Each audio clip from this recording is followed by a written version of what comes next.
গুরু ব্রহ্মা প্রকাশ শ্রী শ্রী গুরু নমো নমো। ওম সূর্যদেবায় নমো নমো। ওম সূর্যদেবায় নমো নমো।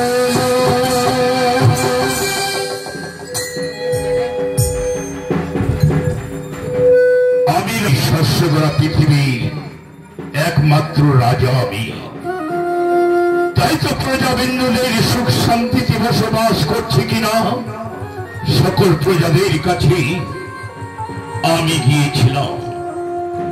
তাই যাদের ঘরে অন্যদের অন্ন দিয়ে এসেছি, যাদের ঘরে বস্ত্র মাত্র আমি পূর্ণ করি। ঠাকুর দিন তোমার কাছে আমি কিছু চাইনি ঠাকুর। এই রাজা হরিশ্চন্দ্রকে তুমি কৃপা করো। অজান্তে যদি কোন অপরাধ অন্যায় করে থাকি ক্ষমা করে দিও ঠাকুর, তুমি আমায় ক্ষমা করে দিও। তাই তো শস্যগড়া পৃথিবী, এই শস্যগড় রাজ্যে রাজা হরিশ্চন্দ্র সকলের মন ইচ্ছা পূর্ণ করতে আজ রাজ সিংহাসনে বসে সকল প্রজাদের নয় দণ্ড তিলই আজ সকলে বিচার আমি করতে চাই। এই কি আছিস? অযোধ্যার দ্বার খুলে প্রজাদেরকে ভিতরে আসার জন্য সুযোগ করে দে। জয় মহারাজ হরিশ্চন্দ্রের জয়, জয় মহারাজ হরিশ্চন্দ্রের জয়, জয় মহারাজ হরিশ্চন্দ্রের জয়। একই যুগ আমার জয় ধ্বনি দিতে দিতে এই প্রকাশ্য রাজ সবাইকে আমি ধর্মদেব। ধর্ম? আপনার পরিচয়? সর্বপ্রথমবারে আপনার আমার প্রণাম গ্রহণ করুন। ধর্মদেব বলুন সবার মাঝে বিচার চাই। বিচার? বিচার চাই।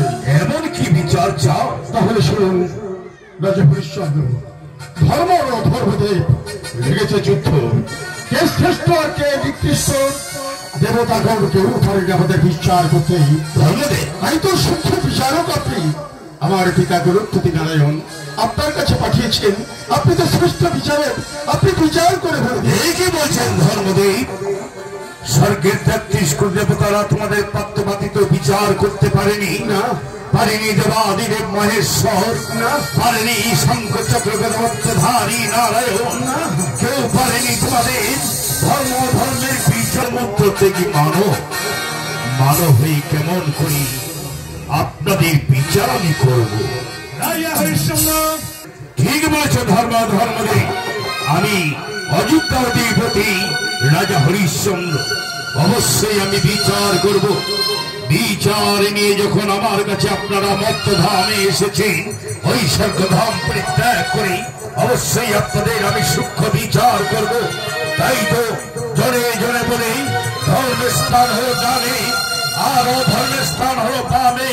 তাই আমার বিচারে ধর্মই হলো সর্বশ্রেষ্ঠ, অধর্ম হলো নরনিকৃষ্ট।